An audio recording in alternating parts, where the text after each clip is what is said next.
하나님 말씀 보시겠습니다. 오늘의 말씀은 마태복음 25장 21절 한 절 말씀.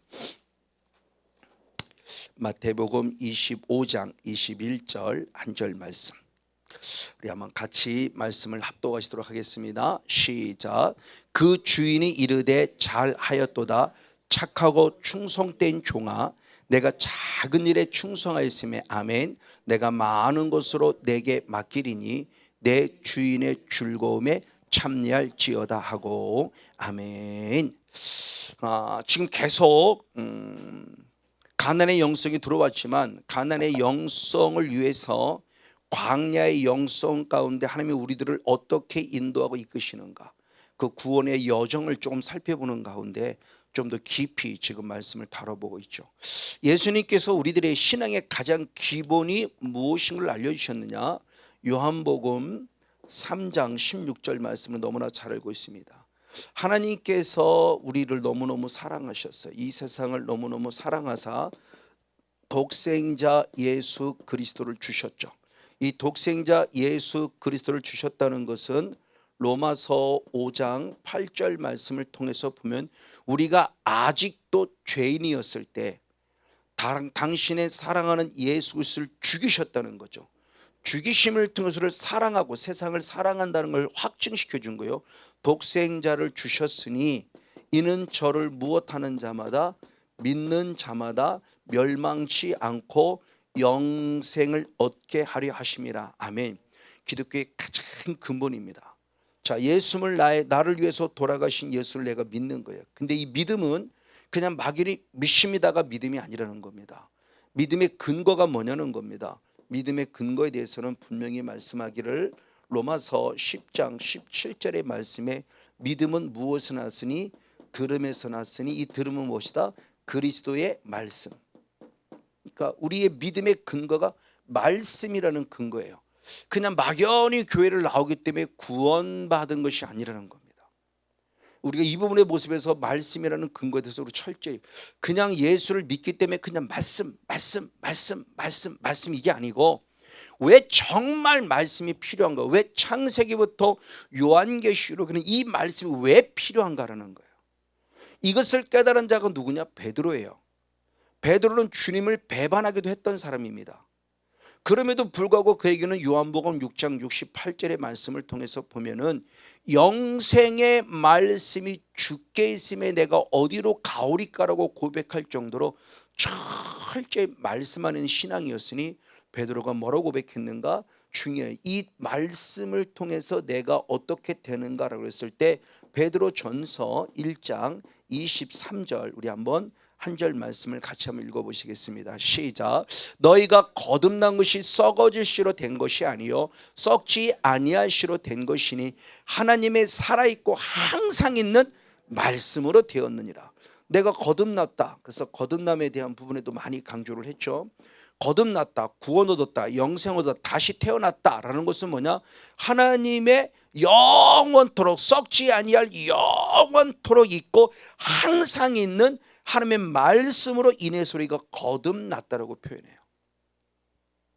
이 사실을 확증해 준 자가 야고보 사도죠. 그래서 야고보 사도는 야고보서 1장 17절에 말씀할 때 하나님의 정하신 뜻 가운데서 주님께서 우리들을 첫 열매로 삼아 주시려고 중요한 얘기를 하셨어요. 뭐라고 그러냐? 자, 역시 한번 야고보서 1장 한번 18절 시작. 그가 그 조물 중에 우리로 한 첫 열매가 되게 하시려고 자기의 뜻을 쫓아 진리의 말씀으로를 낳으셨느니라. 아멘. 무엇으로? 진리의 말씀으로 나오셨다라고 하나님이 친히 하신 말씀을 지금 야고보서가 기록하고 있어요. 그 누구도 부인할 수 없어요. 우리를 첫 열매로 삼아 주시려고 우리를 하나님의 자녀로 증명하심에 있어서 중요한 말씀이 뭐냐? 내가 너희를 진리의 말씀으로 낳았다. 우리가 진리의 말씀으로 나음을 입었다는 거예요. 그러니까 막연히 예수 믿는 게 아니고요, 그냥 교회 나오는 사람이 아니고요, 그냥 11조 드리고 뭐 주일 성서가 이런 사람이 아니라 우리에게 말씀을 통해서 거듭나진 자이기 때문에 우리는 철저히 말씀이 살아있어야 된다는 거죠. 그래서 조금 전에 얘기한 대로 요한복음 6장 68절 말씀에 예수님이 베드로에게 묻죠. 너희도 나를 떠나느냐? 그럴 때 베드로는 말할 때 영생의 말씀이 있음에 내가 어디로 가오리까? 라고 고백했다는 거예요. 이게 너무너무 중요해요. 그래서 우리들의 신앙의 출발점이 예수 그리스도를 나의 구원자로 믿는 믿음으로 신앙이 되기 때문에 그 믿는 믿음이 뭐냐가 그냥 막연한 믿음이 아니라 이게 말씀으로 인한 믿음이구나. 자, 그래서 예수님을 통해서 수없는 예수님을 따라드는 제자들이 그 말씀을 듣는 거죠. 말씀을 들음을 통해서 아멘, 아멘하고 믿어지는 겁니다. 믿어지다 보니까 어느 순간 이거야! 라고 말하며 구원의 확신을 갖는 거죠. 저도 이 은혜를 잊고도 오랜 동안 사역을 해왔지만 군포에 있다가 안양으로 이사 갔던 때에 그때 요한일서를 강의하면서 제가 많이 고백했어요. 이제 구원의 확신이. 그럼 그 전에 구원의 확신, 아니 그때도 있었죠. 있었는데 어떻게 표현할까? 무슨 차이라고 그럴까요? 이제 확실히 믿어지는 은혜. 그때는 그냥 나는 구원 얻었어 라고 내가 믿은 것이었다면, 내가 안 믿은 것이 아닌데 믿기는 믿는데 이게 어떻게 이게 믿어진다는 말의 표현이 이게 어떻게 표현이 될까 모르겠어요. 여러분이 좀 이해를 할 수 있을런지요. 그 전에도 구원의 확신을 가졌지만 그 구원의 확신은 내가 갖는 구원이야. 나는 예수 믿어. 나는 구원 받았어.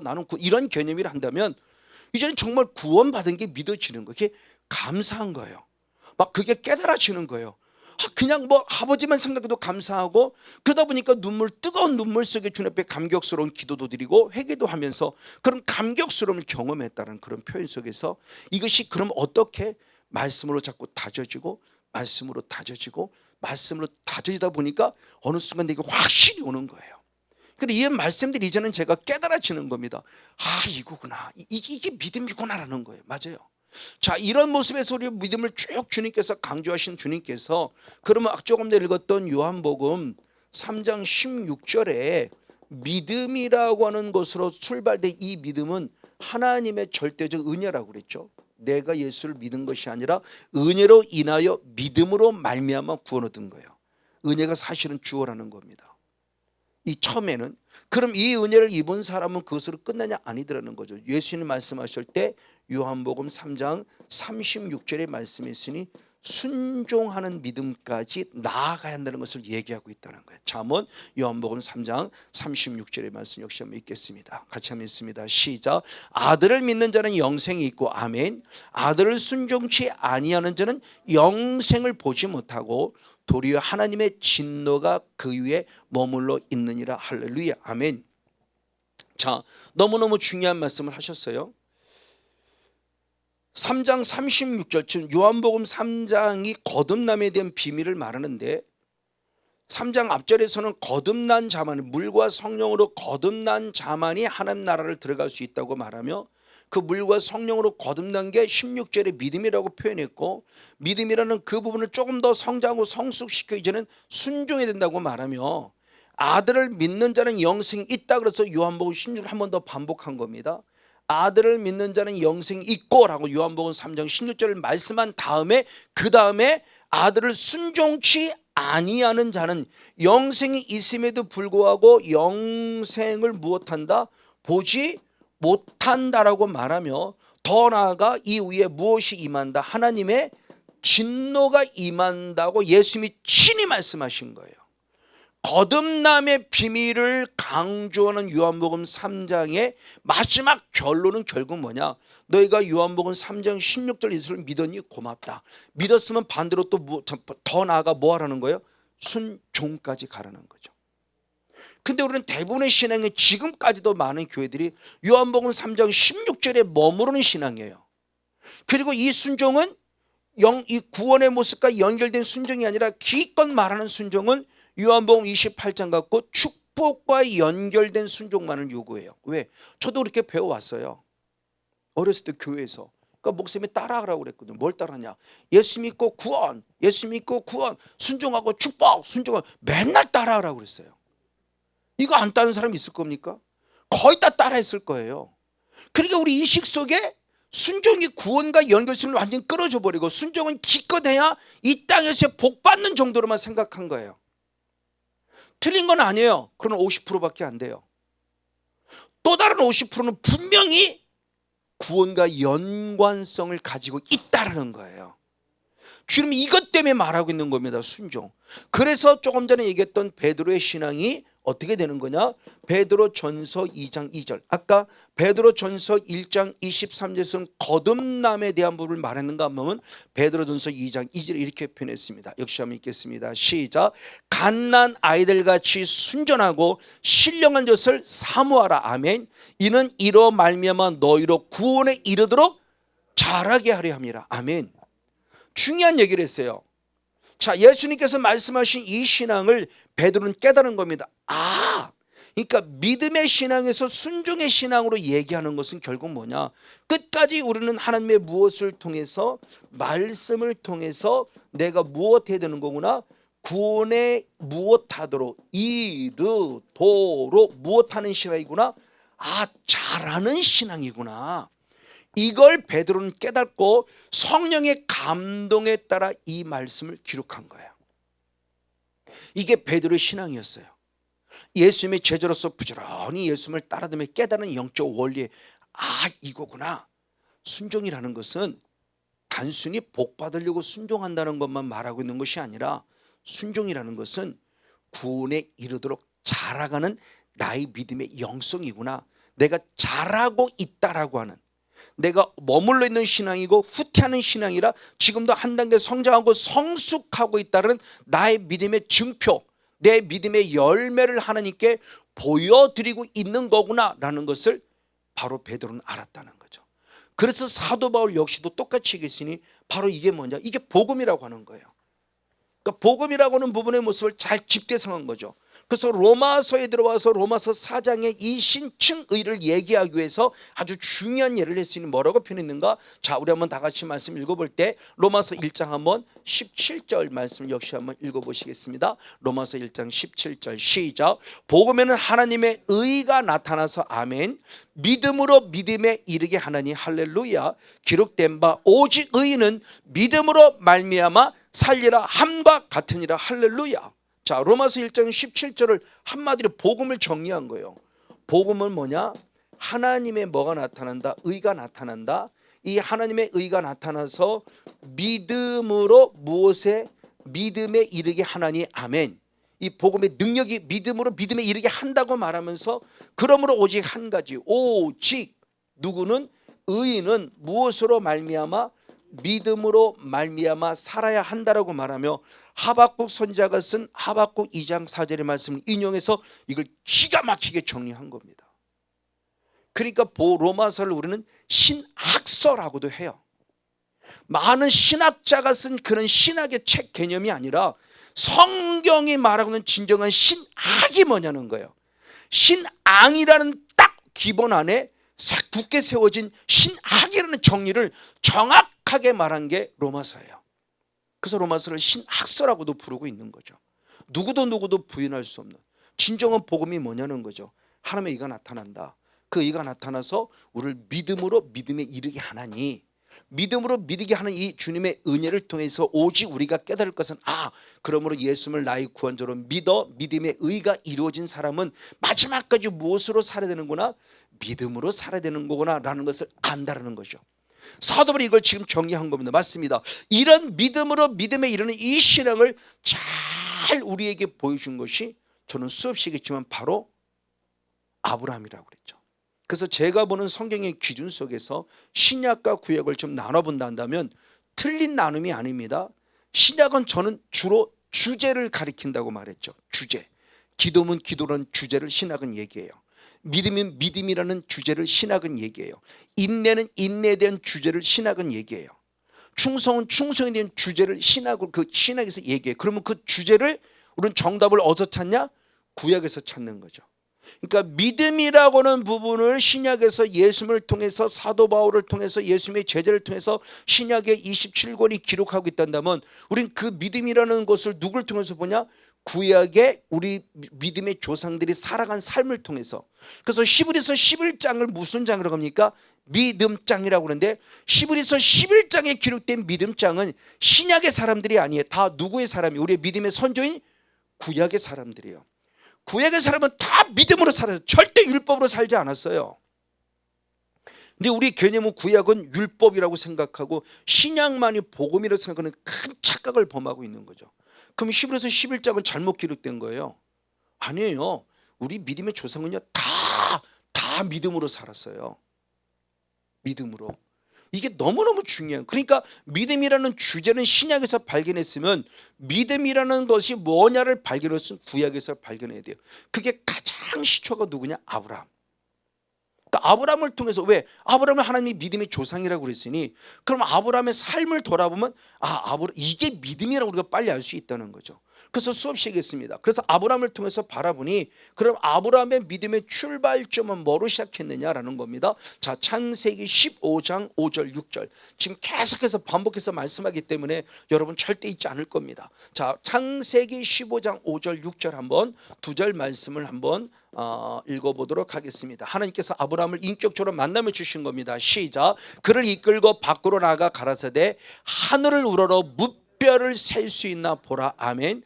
또 그에게 이르시되 내 자손이 이와 같으리라.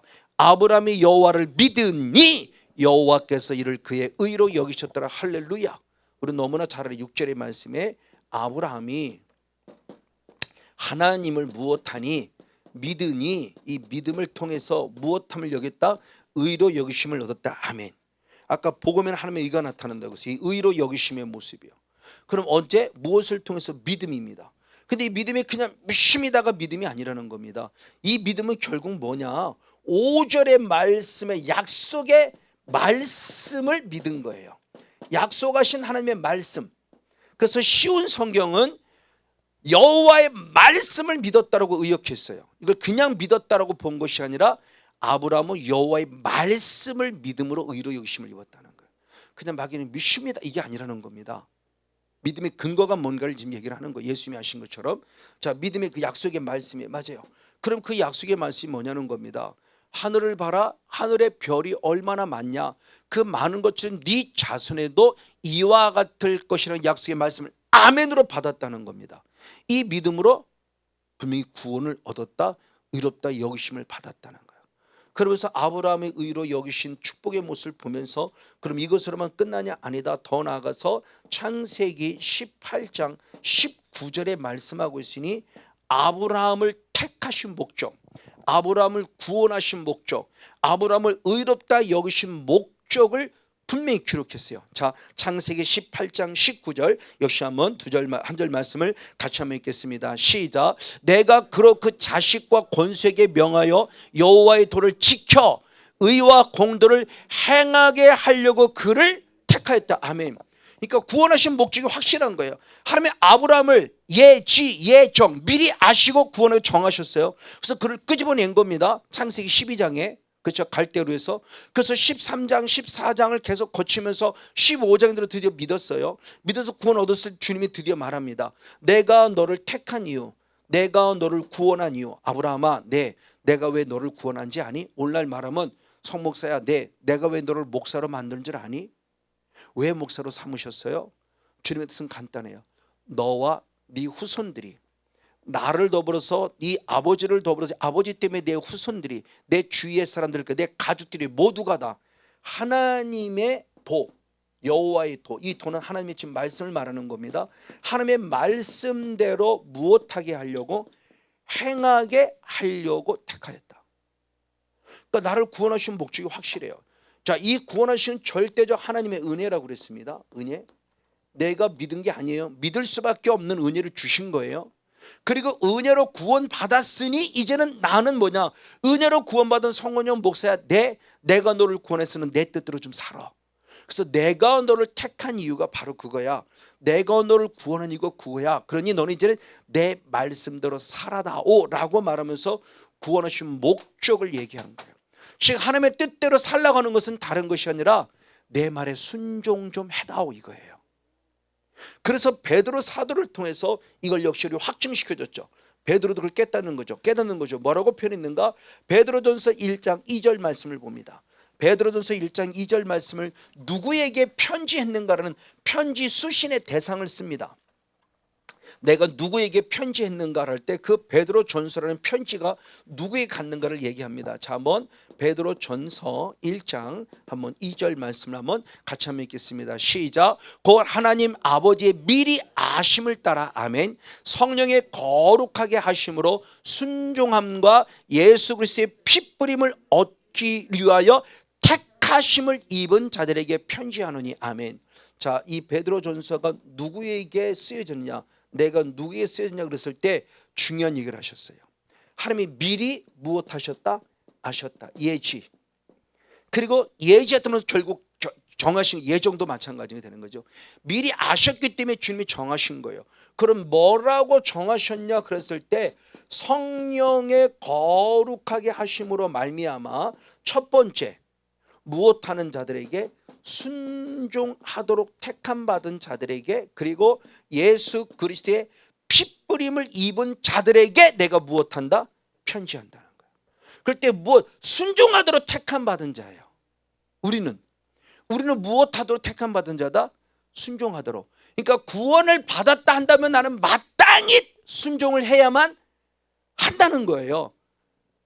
순종을 했기 때문에 복 받는 것이고 순종을 했기 때문에 구원받은 것이라 믿음으로 이미 구원을 받았기에 마땅히 나는 순종을 해야 한다는 거예요. 이걸 역으로 말하면 순종해야 할 사람이 순종하지 않으면 그게 뭐가 되는 거예요? 죄. 그게 죄가 되니까. 그러니까 죄 짓지 말라는 말씀이나 의를 의롭게 살아라는 말씀은 배짓장 차이 똑같은 말을 표현상 다르게 한 거예요. 죄 짓지 말라는 것은 결국 뭐요? 이렇게 살아 거죠. 순종하며 살아. 순종하며 살라는 것은 역으로 표현하면 불순종하지 마 이거죠. 불순종하면 죄가 되니까 순종하여 의를 이루며 살라는 거예요. 다른 말이 아닌 거예요. 그러니까 죄 짓지 마 그러면 빨리 의롭게 살라는 얘기구나. 의롭게 살아 그럼 이건 죄 짓지 말라는 얘기. 이렇게 빨리 우리가 이해하면 훨씬 더 말씀의 폭이 넓어진다는 거죠. 바로 이런 부분 속에서 주님이 우리를 구원하신 목적을 얘기를 하고 있어요. 이게 너무너무 중요한 말씀이에요. 그러니까 이 모습을 우리가 이해를 하고 하는 신앙은 신앙생활이 당연히 즐겁고 감사하고 기쁘고 하나님의 뜻을 알으니까 행복한 신앙생활이 되는데 이걸 이해하지 못하면 또 내일 주일 지켜야 돼. 아이씨 바빠 죽겠는데 이렇게 돼버리는 거지. 짜증나는 거예요. 주일 성수하는 게. 11조 드리는 게 아까운 거죠. 아이씨 이게 10만 원 안 쓰면 이거 안 내면 내가 이거 어디에 쓸 수 있는데 막 이게 생각이 완전히 달라진다니까요. 저는 이것을 영으로 보는 거예요. 그러면 누가 순종하게 하고 누가 순종하지 못하게 할까라는 거죠. 내가 순종했다 내가 순종하지 않았다가 아니에요. 나는 없다니까요. 순종케 하게 하신 성삼위 하나님 삼일체 하나님이 계시고 순종하지 못하게 하는 사단이라는 존재가 있다는 거예요. 그걸 우리가 조금만 더 영적으로 열려서 이게 빨리 깨달아지면 내 삶을 내가 어떻게 살아갈 걸 스스로 생각해 볼 수 있다는 겁니다. 단순히 이 순종이 복 받느냐 복 받지 못하는 차원하고는 다르다는 것에 대한 부분을 우리가 한 번 더 생각해 볼 수 있다는 겁니다. 그것을 알고 있기 때문에 드디어 이 말씀을 들은 아브라함은 창세기 22장 12절 말씀에 드디어 믿음을 인정받는 신앙을 갖죠. 한번 창세기 22장 한번 12절 말씀 역시 봅니다. 시작. 사자가 가라사대 그 아이에게 내 손을 대지 말라 아멘 아물도 그에게 하지 말라 아멘 내가 내 아들 내 독자라도 내게 아끼지 아니하였으니 내가 이제야 내가 하나님을 경외하는 줄 알았더라 아멘. 자, 나를 구원하시는 이가 감사하고 나를 구원하신 목적을 아는 아브라함. 그 아브라함이 하나님이 시험하십니다. 뭐라고 시험하느냐? 내 독생자 아들 내 독자 아들 이삭을 내게 바쳐라. 자, 이 말씀이 우리에게 주는 지금도 우리에게 얼마든지 있을 수 있는 일이에요. 하나님의 약속은 아까 읽었듯이 15장 5절에 하늘의 별과 같이라고 그랬어요. 하늘의 별과 같이라고 그래놓고 기껏 이제 25년이 지나서 그나마 하나 준 거예요. 그 약속이 있은 지 25년이 지나서 그나마 하나 줘놓고 그걸 달라고 해요. 여러분 이런 상황을 4개 한번 적용시켜보자. 아브라함 위대하다는 믿음을 우리가 인정할 수밖에 없는 게 만약 제게 이걸 적용시키면 하나님 해도 너무한 거 아니에요? 아니 둘이나 줘놓고 하나 주면 내가 이해가 되는데 기껏 하늘의 별과 주겠다고 약속해놓고 기껏 그것도 25년에 한 명 줘놓고 그 한 명 줘놓은 걸 내 달라고 그래요? 얼마든지 우리의 신앙의 모습에서는 따질 수 있는데 아브라함은 따지지 않아요. 이게 대단한 신앙이에요.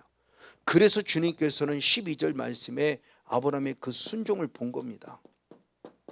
그럼 하나님의 순종을 요구할 때는 우리 거 뺏으려고 순종하지 않아요. 순종을 요구하는 게 아니에요. 믿음을 보려고 하는 거예요.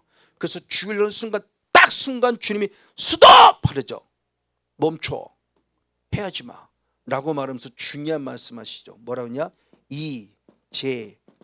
그렇죠. 이제야. 네가 나를 무엇하는 줄 경외하는 줄 무엇했다? 주님이 알았다. 알았다는 거죠. 자, 아까 창세기 15장 6절 말씀에 의롭다 무엇했다? 여기셨다 그래요. 의롭다 여기셨다는 말은 그렇지 않은데 그렇게 여긴 거예요.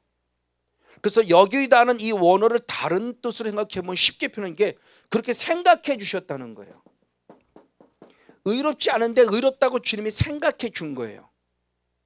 이건 절대적 은혜예요. 의롭지 않은데 의롭다고 여겨주신 거예요. 생각해 준 거예요, 주님이.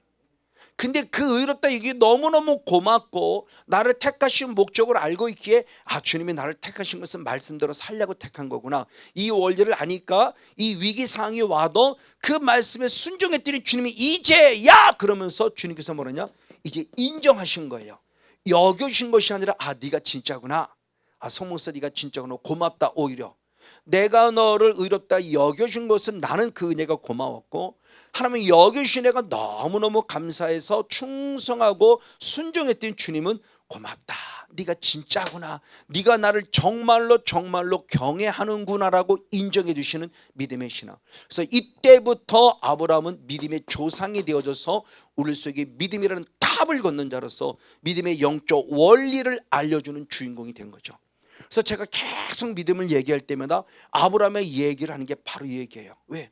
믿음의 여정이라는 그 믿음의 그 하나님이 이끌어 가시는 그 서정이 아브라함을 통해서 잘 기록되어 있거든요. 창세기 12장, 창세기 13장, 창세기 14장, 창세기 15장 그리고 22장 위로 쭉 넘어가 보세요. 아브라함의 믿음이 기가 막히게 우리에게 잘 영적 원리로 알려주고 있다고요. 이걸 빨리 파악하는 게 중요하다는 거죠. 바로 그 모습을 통해서 지금 우리들에게 주어지고 있는 거예요. 이 순종입니다. 근데 이 믿음을 또 잘 보여준 한 사람이 있어요. 조금 더 구체로 말하겠습니다만 느헤미야 한번 7장 한번 2절 말씀을 봅니다. 이스라엘 백성들이 성벽이 무너져서 많은 사람이 수치와 환난을 당할 때 느헤미야를 통해서 성벽이 쌓아지고 불탄 성문이 다시 완성이 됩니다.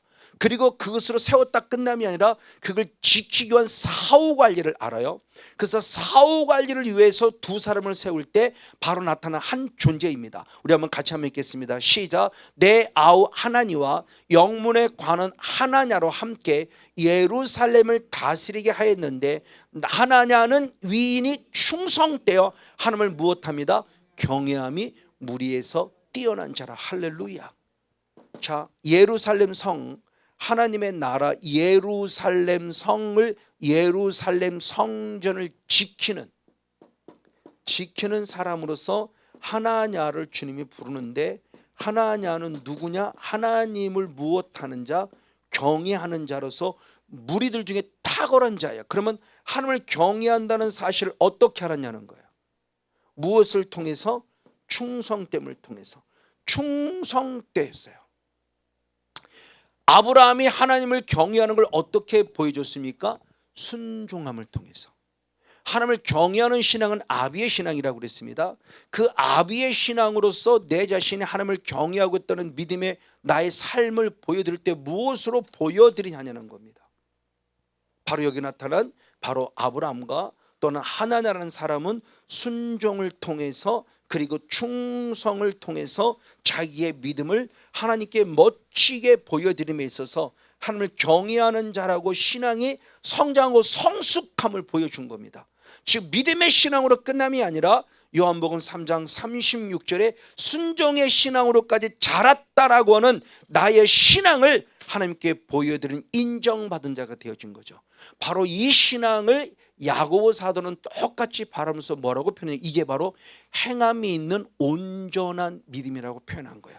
자, 야고보서 2장 22절 23절 한번 두 절 말씀 역시 보겠습니다. 야고보서 2장 22절 23절 시작. 내가 보거니와 믿음이 그의 행함과 함께 일하고 아멘. 행함으로 믿음이 온전케 되었나니 할렐루야. 이에 성경에 이른바 아브라함이 하나님을 믿으니 이것을 의로 여기셨다는 말씀을 응하였고 그는 하나님의 벗이라 칭함을 받았느니라. 할렐루야. 그래서 야고보 사도는 정확하게 믿음을 정리했어요. 믿음은 믿습니다가 믿음이 아니고 이 믿음은 무엇과 함께? 행함과 함께 일한다는 겁니다. 이 행함으로 일함으로 말미암아 믿음이 이제는 무엇한 믿음이 된다? 온전한 믿음이 된다. 그러니까 믿음으로 시작해서 온전한 믿음으로 자랄 것을 얘기하는 거예요. 무엇을 통해서? 행함을 통해서. 그런데 이 믿음을 보여준 게 지금 누구다? 아브라함이다. 그래서 아브라함의 존재가 어떻게 되느냐? 창세기 15장 6절의 말씀대로 여호와를 믿으니 의롭다라고 여겨주신 말씀을 무엇했다? 응해드렸다. 응답해드렸다. 이루어드렸다. 하나님의 요구에 나도 응답해드렸다는 거예요. 이게 순종이라는 거예요. 그걸 보여줌을 통해서 아브라함의 믿음이 온전한 믿음임을 증명한 거죠. 이게 지금 우리에게도 요구되는 신앙이에요. 그럼 여기 있는 성도님 모세 역시 이 신앙으로 살아가야 된다는 겁니다. 요한복음 3장 16절의 믿음이라는 신앙을 통해서 요한복음 3장 36절에 순종하는 신앙으로까지 나아가 내 믿음을 행함과 함께 일함으로 말미암아 하나님께 내 믿음이 온전한 믿음이다라고 보여드리는 응해드리는 신앙을 가진다는 거죠. 맞아요. 바로 이 부분의 모습으로 이게 본이 된 자가 있어요. 그래서 주님께서는 요한복음 13장에 내가 너희들에게 본을 보이는 것은 너희도 그렇게 행하게 하기 위함이라고 그러죠. 주님이 내게 본이 됐어요. 그럼 무슨 본이 되어졌느냐? 바로 이 순종을 온전한 신앙에 대한 본이 됐으니 시브리서 5장 8절 한번 9절 역시 한번 두 절 말씀을 같이 한번 보겠습니다. 시브리서 5장 8절 9절입니다. 시작. 그가 아들이시라도 받으신 고난으로 순종함을 배워서 아멘 온전하게 되었은 즉 자기를 순종하는 모든 자들에게 영원한 구원의 근원이 되셨다. 할렐루야. 정말 중요한 걸 얘기를 하는 거예요. 자, 예수님 스스로가 무엇 가운데 고난이랬어요. 이 고난은 잘 아는 대로 십자가죠. 고난 가운데 무엇을 배웠다? 순종을 배웠어요. 그래서 내 뜻대로 마옵시고 아버지 뜻대로 하옵소서라는 기도를 통해 순종을 배웠는데 이 순종한 결과 예수님이 무엇하게 되었다? 온전하게 되었다. 온전하게 되심으로 말미암아 자기를 순종, 예수님과 같이 순종하길 원하는 모든 자들, 우리들이죠. 이건 예수님의 순종을 스스로가 온전하셨다면 우리도 순종하는 자가 되길 원하는 거예요. 신앙이 성장한다. 신앙이 순종한 자가 되길 원하는 우리들에게 중요한 일을 했으니 누가 되셨다? 구원의 근원. 그 근원이라는 것을 킹제임스 흠정역에서는 구원의 창시자가 되었다고 표현해요. 그러니까 예수님만이 구원의 완성을 이루신 분인데 십자가를 지시기까지 순종을 통해서 구원을 이루내신 거예요. 순종을 통해서. 그러니까 예수님 스스로가 하나님 말씀의 순종함을 통해서 구원을 완성하셨단다면 우리도 믿음으로 구원을 얻었을 때 그 믿음이 그냥 믿습니다로 끝나면 안 되고 이제는 구원 하나님의 말씀에 순종하도록 택함 받은 자가 되었기에 우리도 아브라함과 같이 주님이 내게 요구하시는 바가 뭔가를 몰라요. 각자 다를 거예요. 우리는 그 말씀을 끝까지 이루어 드림으로 말미암아 결국 우리도 이 순종을 통해서 무엇에 이르도록 구원에 이르도록 무엇하는 자? 잘하는 자가 돼야 된다. 이걸 지금 예수님이 지금 우리들에게 알려주고 있다고 하는 거예요. 그래서 빌라델비아 교회는 말씀에 순종함을 통해 주께 칭찬을 받지만 우리가 잘 아는 대로 사대교회는 어떠냐는 거예요. 사대교회는 책망을 받아요. 그럼 왜 책망을 받느냐? 요한계시록 3장 2절은 이렇게 기록하고 있습니다. 요한계시록 3장 2절 말씀 역시 한번 읽겠습니다. 시작. 너는 일깨어 그 남은 바 죽게 된 것을 굳게 하라. 내가 하나님 앞에 네 행위에 온전한 것을 찾지 못하였느니라. 아멘. 그래서 사대교회는 사는 것 같으나 실상은 죽은 교회예요. 외적으로 보면 교회도 깨끗하고 교회도 큰 것 같고 교회도 뭐 사람도 많고 물줄도 많고 하늘도 많은 것 같은데 하나님 볼 때 실상은 죽은 교회예요. 왜? 중요한 것은 네 행위에 무엇한 것을 찾지 못했어요? 온전한 걸, 즉 온전한 믿음을 찾지 못한 거예요. 누가? 사대교회가. 외적으로는 화려해 보이는지 모르지만, 그렇죠? 그러나 반면에 다른 대로 서문학 교회는 실상은 살아있는 교회예요. 가장 연약한 교회이고 부족한 교회 같지만 실상은 살아있는 교회. 왜? 죽도록 충성하는 교회거든요. 그러니까 완전히 차원이 다르다니까요. 우리들의 육의 눈으로 보는 화려함을 통해서 큰 건물을 가지고 시스템이 잘 돼 있고 모든 인터넷이 잘 돼 있고 뭐 이런 것들이 잘 돼 있기 때문에 살아있는 교회가 아니고요. 우리가 볼 때 가장 못난 교회, 맨날 찌질하게 당하는 교회 같은 서문학 교회가 칭찬받는다니까요. 그 교회는 한 번도 등을 짚게 펴본 적이 없어요. 등 따스고 배부르해 맨날 사탄에게 고난당하는데, 그나마 마지막까지도 사탄이 더 너를 더 심하게 10일 동안 너를 죽일 것이다. 그때도 네가 죽도록 충성하라는 놀라운 이야기를 들으니 이 교회가 칭찬이 받아요. 우리 유괴 기준에 우리 목회가 사람 많고 등 따쓰고 배부르고 좋은 집 살고 뭐 좋은 차 끌고 다니고 사람이 많이 받는 게 성공이 아니라니까요. 그거 우리 사대교회처럼 그 라오디게교처럼 책망 받는다고요. 누가요? 끝까지 고난 속에 믿음 지키는, 끝까지 고난 속에 믿음 지키는 서머나교회와 빌라델비아 교회만의 칭찬받는다면 우리 목회관을, 우리 신앙관을 다시 찾아야 돼요. 그래서 고난이 위기인 거예요. 이제는 아는 거예요. 어제 우리 권사님이 70이 넘은 권사님이 목사님 왜요? 그랬더니 목사님이 나온 그 고난론 1편, 그 1편의 고난론 그 유튜브를 보고 얼마나 은혜를 받았는지 몰라요. 왜? 제가 고난론을 바라보는 개념이 완벽하게 달라졌으니까. 이제는요. 고난당하는 것을 완전 다른 각도로 보기 시작하니까 고난이 있으면 있을수록 저는 더 단단해져요. 이제는 진짜 감사가 나옴을 경험해요. 그 권사님, 할머니 권사님마저도 목사님 너무너무 감사해요. 어제 하루 종일 그것만 들었대요. 한 번 듣고 두 번 듣고 세 번 듣고. 그러면서 너무너무 감사하다는 거예요. 맞아요. 그 할머니 권사님도 고난론을 바라보는 눈이 달라지기 시작했어요. 부족하지만 부족한 종을 통해 선포된 그 말씀을 통해서. 그래서 제가 2017년도에 안양에 있을 때 그때 제가 확 달라진 거예요. 이 은혜 있고도 많은 부분 속에 쉽지 않은 시간을 계속 걸어오다가 이 고난을 통해 확 하나님이 내게 고난을 주신 이유가 이거라는 걸 알았기 때문에 이제 고난 자체가 완벽히 바뀌어진 거예요. 여러분도 부족하냐면 찾아보세요. 고난론 제 이름을 치고 2017년도에 있는 겁니다. 2017년도 7월 달인가 8월 달인가 9월 달인가 아마 그쯤에 있을 겁니다. 어쨌든 보십시오. 행위가 온전하지 못한 것을 온전한 것을 찾지 못했기 때문에 결국 사대교회는 책망을 받는다 한다면 오늘 저와 여러분 어떤 자가 될 것인가? 마지막까지는 하나님 말씀이 온전히 순종을 통해서 서문학 교회처럼 또는 빌라델비아 교회처럼 칭찬받고 하나님의 의 속에 서 있는 복이 있고 아름다운 은혜의 주인공 모두가 되어지기를 주님의 이름으로 간절히 축복하고 축원을 드립니다. 그러면서 이제는 이 믿음이라는 단어를 통해서 또 다른 신학적인 관점에서 사도 바울이 말하는 신학적인 관점 안에서 믿음이라고는 하나님의 뜻을 또 한번 찾아보기를 원합니다. 자, 우리 한번 먼저 갈라디아서 3장 9절 말씀을 같이 한번 읽어보시겠습니다. 갈라디아서 3장 9절의 말씀입니다. 한번 같이 한번 읽겠습니다. 시작. 그러므로 믿음으로 말미암아 믿음이 있는 아브라함과 함께 복을 받은 자니라. 아멘. 자, 이방인들을 축복함에 있어서 아브라함과 함께 그랬습니다. 그러면 이제 중요한 얘기를 했어요. 믿음이란 단어가 2번 나옵니다. 믿음으로, 그렇죠? 그래서 믿음으로 말미암는 자는 믿음이 무엇한 있는 하면서 예를 들었습니다. 누굽니까? 이 사람이 바로 아브라함이에요. 자, 믿음으로 우리들입니다. 여기서 믿는 자는 우리들이에요. 믿는 우리들이 믿음이 있는 아브라함과 함께 축복된 자의 반열에 선당을 얘기하면서 믿음을 얘기해요.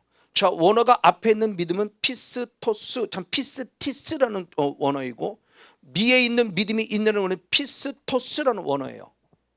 비슷한 것 같은데 믿음이라는 해석 자체는 문자적으로 해석하면 똑같지만 우리나라 말로, 그런데 원어를 통해서 보면 분명히 다르다는 거예요. 이걸 우리는 신학적인 관점에서 보자는 겁니다. 자, 이 부분의 모습을 봤을 때 이 말씀하는 바로 죄송합니다. 그 갈라디아 3장은 좀 이유인데 한번 이걸 앞서야 되는데, 자, 로마서 4장 3절을 다시 한번 볼게요. 죄송해요. 로마서 4장 3절. 제가 순간 갑자기 착각했습니다. 로마서 4장 3절 시작. 성경이 무엇을 말하느냐? 아브라함이 하나님을 믿음에 이것이 저에게 무엇으로 의로 여기신 바 되었느니라. 아까 창세기 15장 5절 말씀을 지금 이제 사도 바울이 믿음이라는 것을 통해서 다시 한번 설명합니다. 자, 로마서 4장 3절. 자, 지금 아브라함의 예를 들면서 아브라함의 존재가 뭐냐? 믿음으로 말미암아 무엇했다?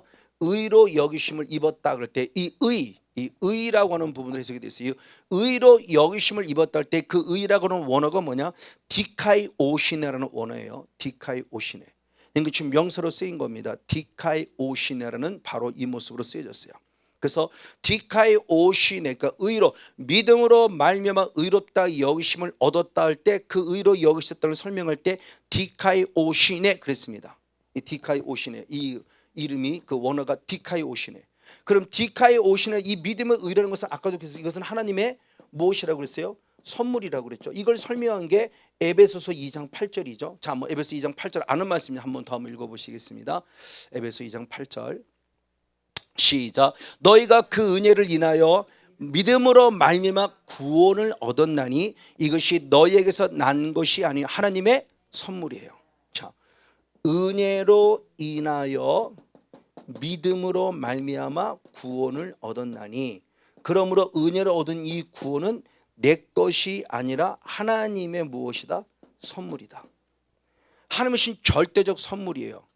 이게 출발점, 믿음의 출발점, 홍해를 건넌 사건, 이것들을 다 연결시켜서 절대적 은혜예요. 내가 믿어서 구원 얻은 게 아니에요.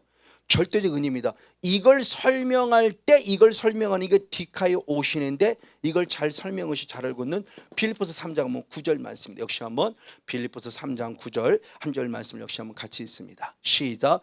그 안에서 발견되려 함이니 아멘. 내가 가진 의는 율법에서 난 것이 아니고 오직 그리스도를 믿음으로 말미암은 것이니 곧 믿음으로 하나님께로서 난 의라. 할렐루야. 자, 지금 성건용 목사가 구원을 얻었어요. 그래서 의를 얻었어요.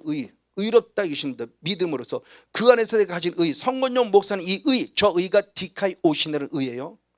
하나님이 내게 주신 이 의, 내가 가진 이 의, 구원이란 이 은혜, 이 은혜가 과연 무엇이냐고 했을 때 그 은혜는 율법으로부터 난 것이 아니라 오직 예수를 믿는 믿음으로, 이 의는 예수 그리스도를 믿는 믿음으로 말미암은 것이되, 이 믿음마저도 역시 똑같이 에베소 2장 8절 말씀은 뭐라고 설명하냐? 곧 믿음으로 누구로부터 난 의다? 하나님께로부터 난 의다는 거죠. 그러니까 내 의가 아닌 거예요. 내가 가진 이 디카이 오시네라는 이 의는 내가 잘 믿어서 얻은 구원이라는 디카이 오시네가 아니라 이 자체가 하나님으로부터 온 거라는 거예요. 하나님께로서 난 거룩한 의예요. 그런 성건용 목사가 가진 이 의를 우리는 누구도 자랑할 게 없어요. 그저 감사할 뿐이에요. 그래서 제가 아까도 그때 하나님 그저 감사하고 감사합니다. 정말 제 신실한 신앙의 고백입니다. 어제부터 오늘까지 계속 말씀을 연구하면서 깊이 말씀을 연구하면서 지금 계속 말씀을 3편 4편을 지금 어제 오늘 계속 준비했어요. 방송 설교까지 계속 준비하면서 바로 지금 그러니까 이틀을 완전히 말씀 앞에 올인해 있으면서 참 감사했어요. 이렇게 생각해도 감사하고 저렇게 생각해도 감사하고, 제가 제 스스로 생각해도 감사해요. 제가 제 스스로 말씀을 연구하면서도 어떻게 이런 걸 자꾸 생각나게 하시지? 어떻게 이런 말씀을 자꾸 떠오르게 해주시지? 제가 제 스스로 생각해도 또 묵상하면 말씀이 탁 떠오르면 탁 필기하고, 또 목사님 탁 들면 피가 그래서 앞뒤 말을 또 맞아. 이게 맞아. 막 이렇게 말씀을 막 풀어갈 때 제 안에 느끼는 영적인 희열, 너무너무 감사한 거예요. 막 이런 부분들이 나 같은 자를, 제가 다른 목사님처럼 성경을 더 많이 읽는 것도 아니고 그렇다고 성경을 더 많이 연구했던 것도 아니고 그저 주어진 것에 최선을 하지만 그럴 때 이렇게 해서 말씀이 탁 떠오르고 저기서 말씀이 탁 떠오르고 탁 떠오르고, 그 특별히 지금 요한계시록 많이 지금 계속 준비하고 있고, 그러니까 여러 모습에서 참 너무너무 감사한 거예요. 그 은혜입니다. 내가 가진 이 의는 내 의가 아니라 하나님께서 주신 거룩한 의인데, 믿음으로 말미암아 얻은 하나님께로부터 난 의다 그럴 때 이렇게 디카이 오시네라는 명사로 쓰여진 원어를 통해서 디카이 오시네를 말해요. 그러면 하나님은 아까도 그랬듯이 9월 요한복음 3장 16절에 의로 얻은 것으로 끝나는 거냐? 아니다. 요한복음 3장 36절에 행함이라고는 순종의 믿음으로 성장해 되는 것처럼 디카이 오시나라는 의도 역시 마찬가지요. 하나님이신 거룩한 의가 있는데 하나님이신 거룩한 의로 끝남이 아니라 이제는 이 의를 입은 자로서 하나님이 내게 주신 명령, 나를 순종하도록 택한 것처럼 행함 있는 믿음으로 나아감으로 말미암아 역시 한 단계 성장하고 성숙한 내 하나님이 주신 의를 이루어 가야 될 내 하나님의 의가 또 있는 거죠. 이 의도 똑같은 모습을 얘기하는 거예요. 믿음 똑같은 모습을 말한다면 그럼 그 의가 과연 무엇이라는 것을 얘기할 때 대표적인 모습이 신부로 단장된 바로 신부가 입어야 될 세마포를 통해서 가르쳐주고 있어요. 그래서 요한계시록 19장 8절은 7절 8절 이렇게 표현합니다. 요한계시록 19장 7절 8절 말씀을 한번 같이 보겠습니다. 시작. 우리가 즐거워하고 크게 기뻐하여 그에게 영광을 돌리세. 어린 양의 혼인 기약이 이르렀고 아멘. 그 아내가 예비되어 있으니 즉 신부가 예비되어 있으니 그 신부는 뭐하는 사람이냐? 그에게 허락하사 아멘. 빛나고 깨끗한 세마포를 입게 하셨은즉 이 세마포는 성도들의 옳은 행실이다. 자, 신부다. 우리가 신부로 단장돼서 신랑 되신 예수님을 맞이해야 되죠. 그래서 슬기로운 다섯 처녀가 있고 미련한 다섯 처녀가 있는데 신랑을 맞이하는 우리들의 모습이 신부가 단장해야 되는데 어떻게 단장하냐? 빛나고 깨끗한 세마포를 입는 거예요. 그럼 빛나고 깨끗한 세마포는 무엇을 말하냐 그랬을 때 바로 주님께서 말씀하는 부분이 우리가 입어야 될 세마포, 신부로서 하나님이 허락하셨다고 그랬어요. 이 빛나고 깨끗한 세마포는 결국 뭐냐? 중요합니다. 성도들이 행해야 될 중요해요. 옳은 무엇이라고 그러냐? 행실 그랬습니다. 이건 의역한 겁니다. 사실은 이게 디카이오마라는 원어예요. 자, 디카이오시네라고 하는 하나님의 은혜로 입은 의를 입었으면 이제 우리가 신부로서 단장되어 우리가 마땅히 행해야 될 옳은 행실이 있으니 디카이오마, 디카이오마라고는 원어가 있어요. 이게 성도의 옳은 행실, 이건 의역이에요. 푸른 거예요. 그럼 이걸 그냥 한마디로 말하면 그냥 의예요. 의. 직역하면. 그래서 킹제스 흠정역이나 한글 킹제스 흠정역 원어틀을 직역한 성경의 번역본을 보면 그냥 성도들의 의다 이렇게 표현됐어요. 우리가 마땅히 해야 될 의의 의, 그냥 의, 간단하게 의라고 표현했어요. 아까 디카이 오신에도 의예요. 이게 직역입니다. 그냥 하나님이 주시는 의, 디카이 오신에 여겼다는 의로 했던 그 의, 바로 디카이 오마, 이것도 그냥 의예요. 근데 풀어 쓴 거예요. 아까 그것은 하나님이 주신 선물이라는 개념이란다면 이건 성도가 행해야 될 옳은 행실인 거예요. 풀어 쓴 거예요. 디카이 오마. 그래서 디카이 오마란 단어가 누구에게 적용됐냐? 예수님에게 적용됐으니 예수님의 십자가 사건에 적용됐습니다. 그럼 예수님의 십자가 사건에 어떻게 적용되니? 이렇게 적용됐으니 로마서 우리 한번 5장 18절 역시 한번 한 절 말씀을 같이 한번 읽겠습니다. 로마서 5장 18절 우리 세번역 성경 한번 같이 보겠습니다. 자, 먼저 우리 개역 성경 한번 보겠습니다. 시작. 그런즉 한 범죄로 많은 사람이 정죄에 이른 것 같이 아담 때문이죠. 그러나 의의 한 행동으로 말미암아 많은 사람이 의롭다 하심을 받아 생명을 누렸다. 의한 행동, 저건 예수님이 십자가 지신 사건을 얘기한 거죠. 저 의한 행동의 원어가 뭐냐? 디카이오마예요. 자, 계시록에서는 디카이오마를 성도들의 옳은 행실, 예수님의 옳은 행동을 역시 똑같이 디카이오마. 근데 의의 한 행동 그랬어요. 그걸 세마포 세번역 성경 이렇게 표현했습니다. 역시 같이 있습니다. 시작. 그러나 한 사람의 범죄 행위 때문에 모든 사람이 유죄 판결을 받았는데 이제는 한 사람의 의로운 행위 때문에 의로운 무엇으로? 행위. 자, 우리 개역 성경은 의로운 한 행동, 지금 세번역 성경은 의로운 행위. 그렇죠? 예수님의 옳은 행실 이렇게 표현할 수 있죠. 저게 디카이오마예요. 그러니까 디카이오시네라는 신앙에서 디카이오마의 신앙으로 예수님 스스로가 당신이 하나님의 의를 보여드린 거예요. 무엇을 통해서? 행동을 통해서. 행동. 그렇게 십자가에 죽으시는 순종을 통해서 우리에게 보여준 거예요. 이게 의한 행동의 행동, 이게 디카이오마라는 원어를 가지고 있습니다. 맞습니다. 이 부분의 모습을 또 한 부분 설명한 것이 결국 뭐냐? 세례 요한이에요. 예수님께서 세례 요한에게 말했습니다. 세례 요한아, 내게 세례를 베풀어라. 예수님 무슨 말씀입니까? 내가 당신에게 세례를 받아야지 어떻게 내가 당신에게 세례를 줍니까? 라고 거부하죠. 저 같아도 거부할 거예요. 만약 예를 들어 이곳에 저보다 훨씬 연로하시고 만약 미리 목사님이 은퇴하신 목사님이 찾아서 성목사 기도해줘 그러면 기도가 쉽겠습니까? 제가 오히려 그 목사님의 기도를 받아야죠. 제가 어떻게 기도를 해드릴 수 있겠어요? 그것처럼 세례 요한도 쉽지 않은 겁니다. 그때 예수님이 하신 말씀이에요. 뭐라고 했냐? 세례를 베풀어 하나님의 의를 이루라는 거예요.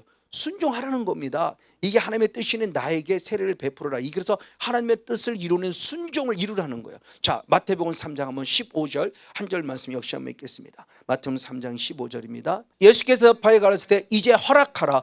우리가 이와 같이 하여 모든 의를 이루는 것이 합당하니라 하신데 이에 요한이 허락했다. 아멘.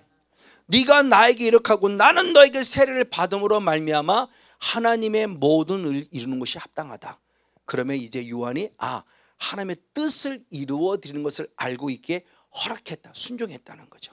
예수는 예수님대로 순종하셨고요. 세례요한은 세례요한 행동을 통해서 의의 한 행동으로 말미암아 내 신앙이 디카이 오시나라고 하는 신앙으로 여겨주는 신앙으로 끝남이 아니라 이건 하나님의 은혜를 입었으니 은혜가 감사해서 나도 그 말씀을 이루어내는 신앙으로 자라감에 있어서 디카이 오마의 신앙으로까지 자라는 옳은 행실, 행함이 있는 믿음, 온전한 믿음을 보여드려야 될 필요성에 대한 분을 우리 가르쳐 줬죠.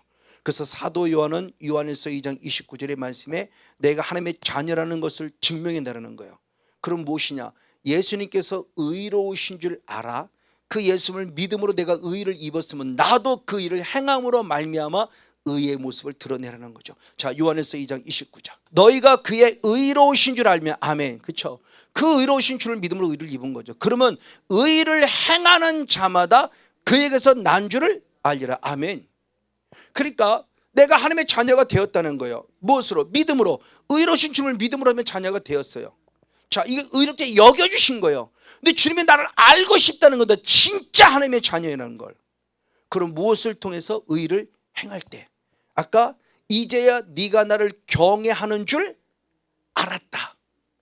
주님 계속 그걸 알기를 원하신다고 그랬잖아요.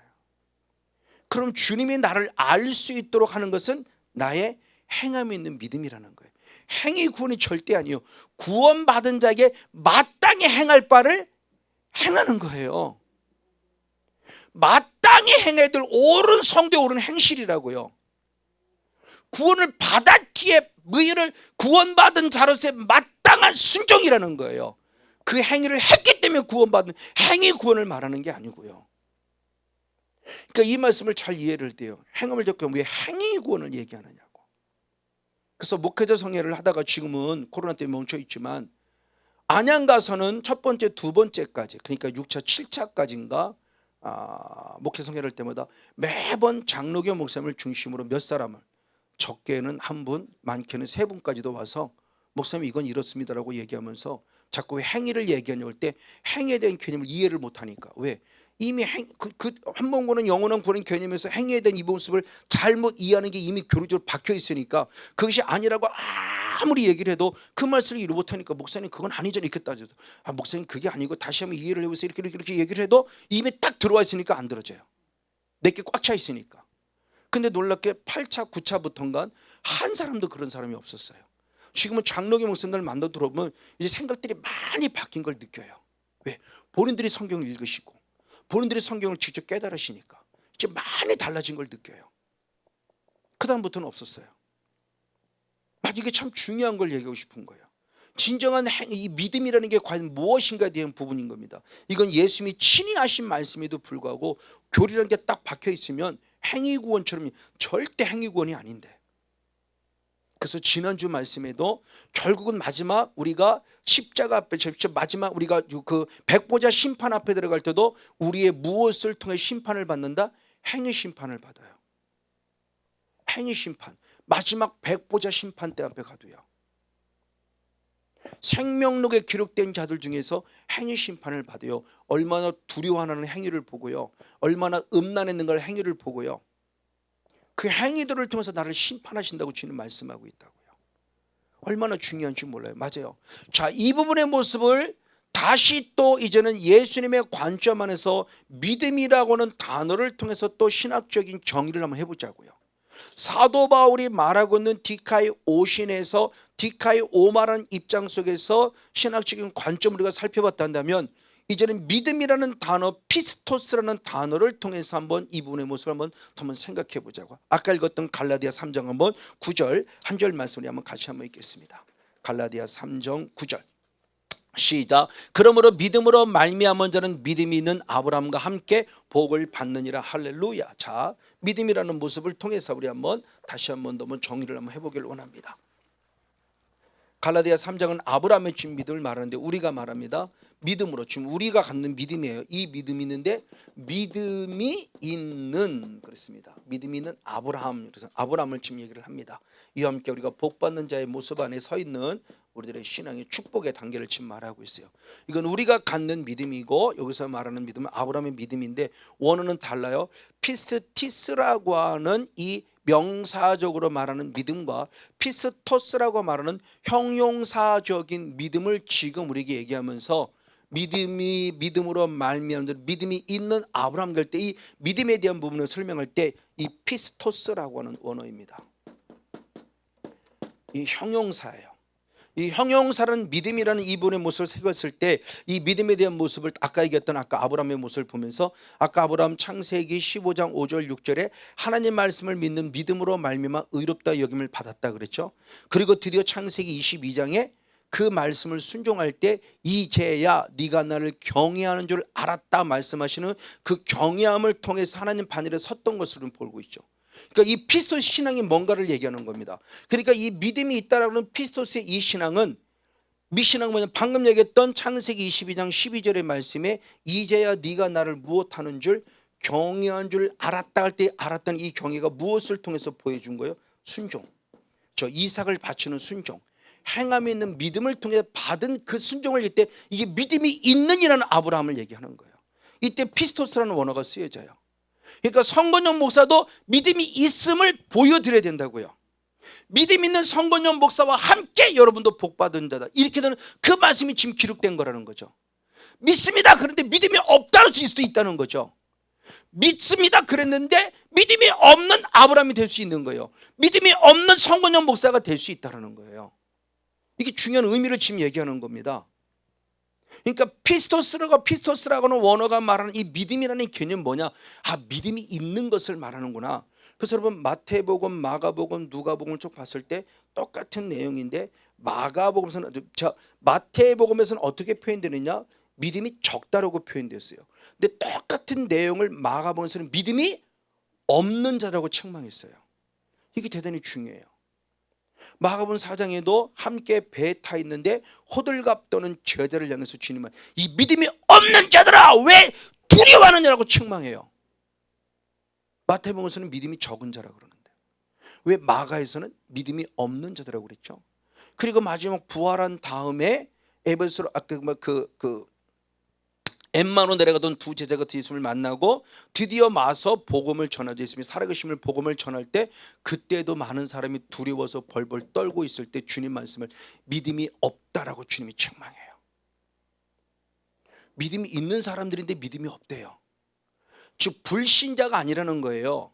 예수님을 믿는다고 하면 예수님의 제자까지 했음에도 불구하고 예수님은 당신을 믿고 있는 제자들을 향해서 얘기할 때 믿음이 적다라고 표현한 부분도 있는 건 반면에 믿음이 없는 자라고 책망하고 있다고 한다는 거예요.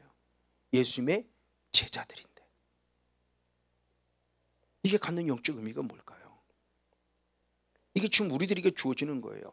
아브라함이 믿음이 있잖아요. 요한복음 창세기 15장 6절에.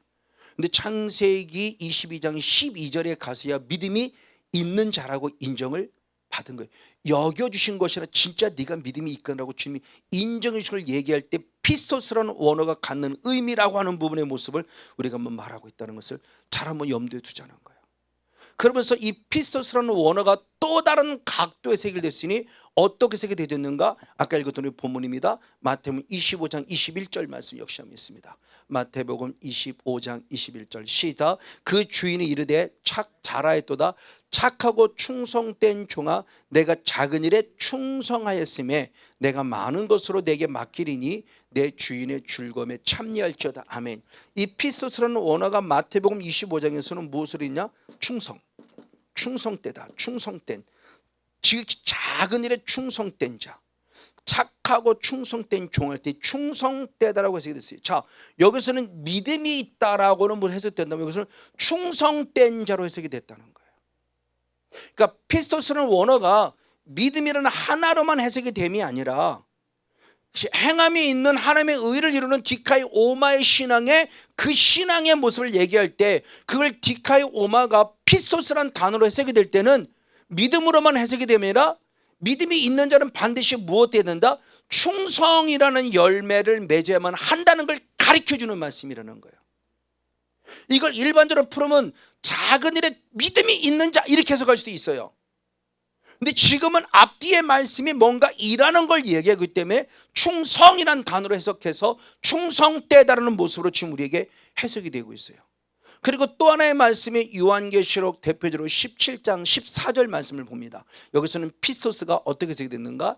요한계시록 17장 14절 시작. 저희가 어린 양으로 더불어 싸우려니와 아멘. 어린 양은 만주의 주시오 만왕의 왕이심으로 저희를 이기실 터이요.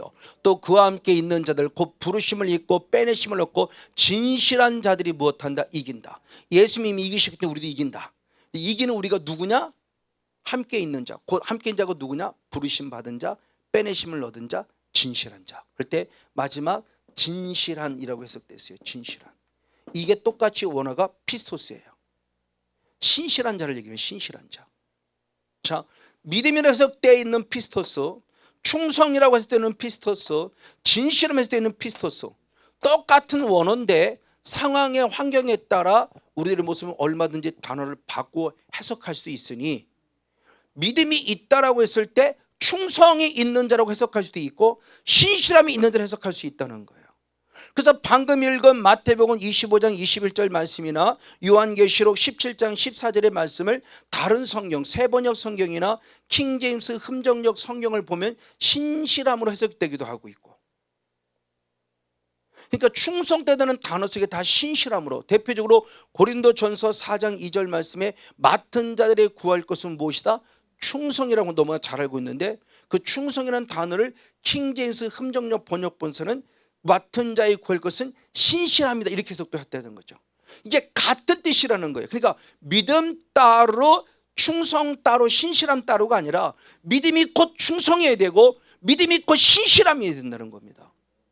그것을 밑바탕에 이미 깔고 있다는 거예요. 성경에서 말씀하는 믿음이라는 의미 속에서는. 그러니까 믿음으로 믿음에 이른다라고 하는 그 부분 속에 중요한 영적 의미를 지금 갖고 있는 거예요. 맞아요. 자, 이 부분의 모습을 다시 한번 아까 얘기했던 의라고는 기준으로 따놔도 디카이오시네 라는 이 신앙, 이건 하나님의 은혜를 얘기하는데 이게 디카이오마라는 신앙으로 성자고 성숙해야 되는 것처럼 믿음도 똑같다는 겁니다. 믿음이라는 단어의 피스토스라는 믿음은 결국 믿음만 말하고 있는 것이 아니라 이것이 충성이라는 뜻도 같이 가지고 있고 이것이 신실함이라는 뜻도 같이 가지고 있다. 그러니까 우리가 믿음이라고 했을 때 이거 피스토스라는 형성적 개념을 따지면 이거는 반드시 뭐가 따라야 한다? 충성이 따라야 되고 반드시 뭐가 따라야 한다? 신실함이 따라야 된다. 그러니까 믿음이 있다고 하면서 충성 때문에 없으면 그 사람은 가짜일 가능성이 많다는 거죠. 하루 7시간씩 기도하고 그래서 믿음이 되게 많아, 환상도 봤다고 그러고 하나님의 음성도 듣다고 그러고 대단히 신실해 보여요. 근데 하나님 볼 때는 하나도 안 신실해. 왜? 나 충성 안 하거든요. 그리고 거짓이요, 신실하지 않아요. 이거 믿음이 아니 믿음 없어요. 누가 볼 때는 믿음이 없어 보여요. 근데 참 신실해요. 그리고 말없이 묵묵히 자기를 감당한 충성한 자가 있어요. 그 사람이 진짜 믿음 있는 사람이라는 거예요. 믿음이라는 게 뭐 환상 봤다고 믿음 있는 게 아니고요. 정말 자기 자리를 지킬 줄 알고 말없이 묵묵히 충성하여 마땅히 행할 바를 할 줄 아는 자를 향해서 말할 때 주님이 이렇게 말하고 있다는 거예요. 그 진정한 믿음의 사람을 벌써 보면 알 수 있다는 거죠. 그래서 부족하지만 제가 자랑하고자 함이 아니라 하나님의 은 속에서 어떤 한 청주의 어느 모 교회를 다녀갔을 때 그분이 저를 초청하게 된 계기를 말하고 있을 때 저는 그분을 잘 몰라요. 그분은 저를 알아요. 왜? 기쁨을 오셨으니까. 저는 몰라요. 나중에 얼굴을 보니까 누군 줄 알겠어요. 저를 초청하면서 누굽니다 얘기하는데 이름은 알지만 얼굴을 전혀 떠오르지 않는 거 모르는데 막상 그날 가서 얼굴을 보고 목사님이군요 알았죠. 근데 그분이 저를 초청하게 된 계기를 말할 때 하나님 누구를 부흥사로 모실까요? 어떤 목사님을 강사로 모실까요? 그랬을 때 제가 환상 가운데 보였다는 거예요. 저는 그분을 모르는데 보이는데 부족하지만 이마에 써 있다는 거죠. 뭐가 써있냐? 성실 충성. 충성과 성실함이 써있어 이분을 모셔야 되겠구나. 그게 보였다는 거예요. 그래서 얘기를 해줘서 제가 들어서 알고 있었고요. 한편 감사하기도 했고 너무 기쁘기도 한편 두렵기도 했고요. 그걸 저 혼자 들은 것이 아니라 같이 협력기조를 가진 목사님도 같이 들었었고요. 그 차중에서 말씀하셨기 때문에 맞아요. 지금도 하나님은 이렇게 보고 있다는 거죠. 불꽃 같은 눈동자로. 그래서 이렇게 사역을 하다가 보면은 특별히 예언 사역하다 보면 어떤 목사님들이 그렇게 돼요. 내 사랑하더라 나는 너의 신실함을 내가 기뻐하고 있다고 말하는 목사님들이 제가 몇 번 한 3-4번 정도 경험한 바가 있어요. 그러니까 당신은 너무너무 자신이 없어요. 당신은 너무너무 자신이고 완전 좌절하고 낙마하고 이렇게 막 밑바닥에 내려앉아 있는데 주님은 그분을 귀하게 보신 거예요. 어떤 것을? 아주 신실함을 귀하게 보신 거예요. 그럼 이걸 역으로 말하면 뭔가 목회가 막 성공하고 그러지는 못했지만 하나님은 진짜 그분을 충성된 자로 본 거고 그분을 진짜 신실한 믿음의 사람으로 봤다는 거죠. 참 믿음이 뭔가에 대한 부분입니다. 그래서 가끔 지옥 갔다는 사람들 얘기 들어보면은 오늘 현실에 계신 목사님, 그래서 현실 속에서 큰 목회했다는 분들을 그분 속에 얘기 들을 때 그걸 100% 다 저는 믿을 수는 없는 얘기지만 경각심을 주는 얘기예요. 그렇게 훌륭하신 목사님이 내가 막상 가보니까 지옥에 있다는 얘기했을 때 이게 진짜일 수도 있다. 왜? 사대교회와 라오디게 교회가 될 수 있으니까요. 그러니까 참 이게 의미심장하다는 얘기예요. 제가 직접 들은 음성이 아니기 때문에 감히 그 사람들이 맞닥뜨리다 수는 없지만 경각심을 주는 내용이라는 거죠. 왜 그런 목사님이 지옥에 갔다는 얘기를 자꾸 할까? 어렸을 때는 그게 의심스러웠다고 그랬어요. 다 지옥 갔다 왔다는 사람들 쳐놓고 꼭 하면 한마디 빼놓지 않은 게 목사님이 거기 있다는 얘기를 해요. 근데 그때 당시 중학교 고등학교 된 제에게 있어서는 목사님은 당연히 하나님같이 여겼으니 당연히 천국 갈 거라고 생각했는데 목사님들이 지옥 갔다는 얘기를 들을 때는 저는 그 말씀이 믿어지고 싶어하는 제 마음의 불편함이에요. 근데 제가 막상 목사가 되고 나니까 가능한 얘기예요. 목사가 막상 되고 나니까 바로 그런 모습의 진정한 믿음이 뭐냐, 그런 대표적인 인물이 있는 누구냐, 그 사람들이 바로 바리새인이에요. 그럼 주님은 바리새인에서 뭐라고 말씀했는가? 마태복음 23장 3절 한 절 말씀을 같이 한번 읽겠습니다. 바리새인의 이 모습을 주의하라 그랬어요. 시작. 그러므로 무엇이든지 저희의 말하는 바는 행하고 아멘 지키되 저희 하는 행위는 본받지 말아라. 저희는 말만 하고 행치 아니하는 자다. 아멘. 그러니까 바리새인은 뭐냐? 항상 자기 의 속에 가득 차 있어요. 좋은 옷 입고 땡떼 옷 입고 때깔있는 옷 입고 나는 항상 의자에 앉아있고 상석에 앉아있고 말만 해요. 말만 시켜요. 집사님 저것 좀 청소해. 누구 목사 뭐 좀 해. 자기가 뭐 대단하냐. 주님 근데 이 사람을 딱 싫어한다는, 완벽하게 싫어한다는 거예요. 그 사람들은 뭐다? 말만 하고 행하지 않는 자예요. 그 사람들을 주님은 외식하는 자라고 표현했고 그들의 마지막이 결국 뭐냐, 잘한 대로 마태복음 23장 33절의 말씀에 이 독사의 자식들이라고 말하며 무엇을 피할 수 없다? 지옥의 판결을 피할 수 없다고 그래요. 그분들이 하나님을 안 믿는 자인가요? 아니요, 믿어요. 근데 요한복음 3장 16절의 믿음에 끝나 있는 자예요. 요한복음 3장 36절의 믿음을 안 가진 자예요. 디카이 오신의 신앙으로 끝난 거예요. 디카이 오마의 믿음이 없어요. 믿음이 있다라고 하면 피스토스의 믿음이 없는 자예요. 피스티스라는 모든만 가진 자예요. 그럼 주님은 우리들이 뭘 요구하냐는 거예요. 지금 저와 여러분들이 바로 그 모습을 통해서 지금 우리들이 가르쳐주고 있는 거. 그래서 사도 바울도 말하기를 로마서 10장 10절의 말씀에 마음으로 믿고 입으로 시인하여 그러죠. 마음으로 믿었으면 입으로 시는, 입이 단순히 입술로만의 입이 아니라 그것이 행동화되어야 한다는 걸 말하는 겁니다. 그러면 마음으로 믿는데 입술로 행함이 없는 믿음을 가진 자를 누구냐? 이 사람은 하나님의 계명을 따른 자가 아니라 사람의 계명을 따른 자라고 주님이 책망합니다. 주님이 직접 말씀하세요. 이미 이사야 선지자가 이사야 29장 13절에 하신 말씀을 예수님이 그대로 인용해서 말할 때 뭐라고 표현했는가? 마가복음 7장 6절 7절 한번 두 절 말씀을 같이 보겠습니다. 마가복음 7장 6절 7절 시작. 가라사대 이사야가 너희 외식하는 자에 대하여 잘 예언했도다. 이사야 29장 13절입니다. 기록하시되 이 백성이 입술로는 나를 존경해요. 근데 마음은 이미 내게 멀었어요. 입술로 주님 사랑해요. 주님 사랑해요. 너무너무 감사해요. 주님 너무너무 고마워. 그러는데 마음은 멀었다는 것은 주님의 뜻대로 살지 않는다는 거예요 지금. 그러면서 그 사람이 누구냐? 사람의 계명으로 교훈을 삼아 가르치니 나를 헛되이 경배한 결과니라. 아멘. 그래서 나는 하나님의 계명을 따른 자가 아니래요.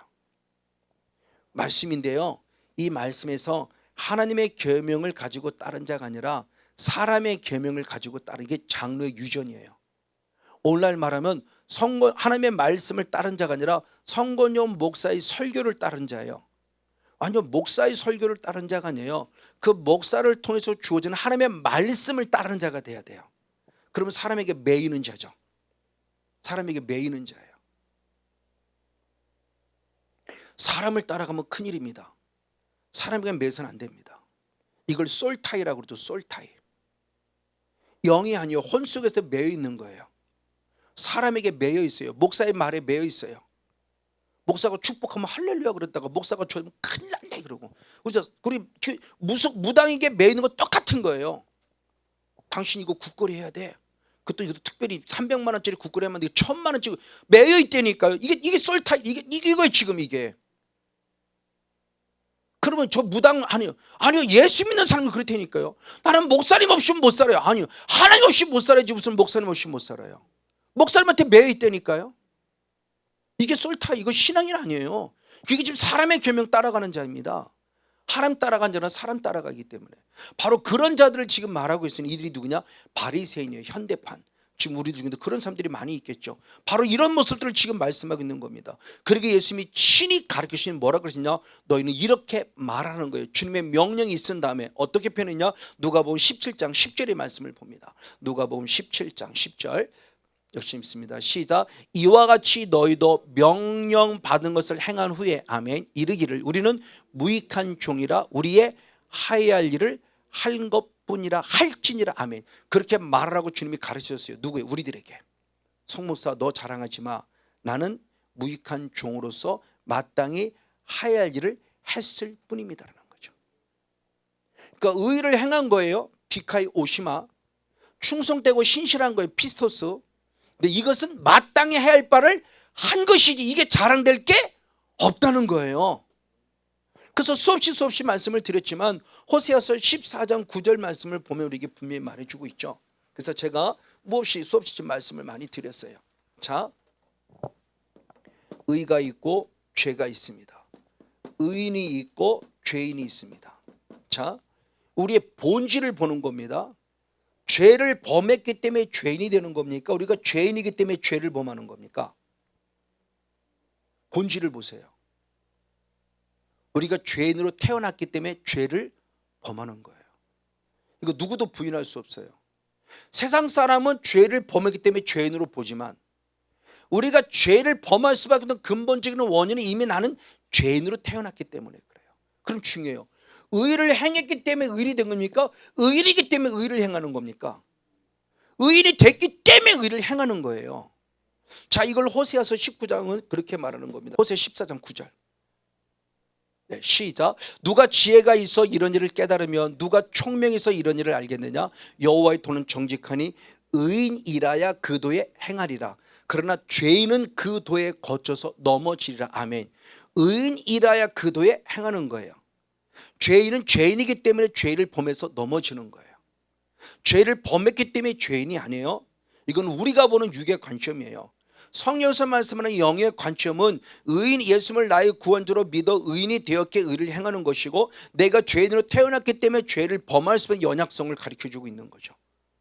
바로 이 정체성이 맞아요. 이것을 인정한 자가 누구냐? 바로 사도 바울인데, 그래서 나의 존재의 모습을 나의 나된 것은 하나님의 은혜다. 나는 지극히 작은 자다. 그것이 나의 하나님의 은혜다. 그 은혜가 너무너무 감사해서 은혜를 헛되지 않게 더 많이 수고한다 그러죠. 자, 한번 고린도전서 15장 9절 10절 한번 두 절 말씀을 보시겠습니다. 고린도전서 15장 9절 10절 시작. 나는 사도 중에 지극히 작은 자라 내가 하나님의 교회를 심히 핍박하 있으므로 사도라 칭함을 받게 감당치 못할 자다.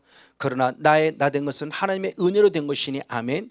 내게 주신 그의 은혜가 헛되지 아니하여 내가 모든 사도보다 더 많이 수고하였으나 역시 내가 아니요 오직 나와 함께 하신 하나님의 은혜예요. 그렇죠? 나라는 존재가 누구냐? 사울의 영손을 된 나는 죄인 중에 누구예요? 괴수예요. 누구도 부인할 수 없는 그런 죄. 근데 이런 자가 지금 구원을 얻었어요. 그래서 나의 나던 것은 하나님의 무엇이라고요? 은혜예요. 이 은혜가 너무너무 감사한 나 같은 자를 구원하시다니. 그래서 이 은혜가 감사 같은 이 은혜를 저때 이 나를 구원하시는 은혜를 헛되이 할 수가 없는 거예요. 그래서 헛되이 할 수, 그래서 고린도서 6장 1절에 하면 헛되이 받지 말라고 그랬죠. 이 은혜를 헛되이 할 수 없기에 다른 사람보다 더 많이 무엇했어요? 수고했어요. 근데 이 수고, 이 충성, 이 헌신, 이 순종마저도 사도 바울은 말할 때 하나님의 뭐라고 말해요? 은혜라고. 이게 진짜라는 거예요.